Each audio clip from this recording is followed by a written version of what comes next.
بہت عرصہ پہلے یمن کا ایک بادشاہ تھا جس کا نام ابرہہ تھا۔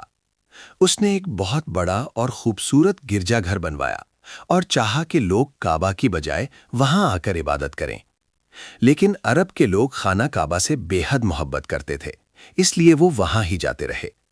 ابرہہ کو یہ بات بہت بری لگی۔ اس نے غصے میں آ کر فیصلہ کیا کہ وہ کعبہ کو ہی ختم کر دے گا۔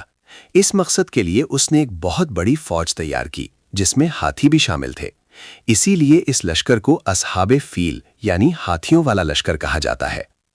جب یہ لشکر مکہ کی طرف بڑھا تو لوگوں میں خوف پھیل گیا۔ کعبہ کے متولی حضرت عبد المطلب نے اللہ تعالیٰ پر مکمل بھروسہ کیا اور فرمایا، اس گھر کا ایک مالک ہے اور وہی اس کی حفاظت کرے گا۔ جب ابرہہ کا لشکر کعبہ کے قریب پہنچا تو اچانک ایک عجیب منظر ظاہر ہوا۔ اللہ تعالیٰ نے چھوٹے چھوٹے پرندوں کے جھنڈ بھیجے جنہیں ابابیل کہا جاتا ہے۔ ہر پرندہ اپنی چونچ اور پنجوں میں چھوٹے چھوٹے کنکر یعنی پتھر اٹھائے ہوئے تھا۔ ان پرندوں نے ان پتھروں کو ابرہہ کی فوج پر پھینکنا شروع کیا۔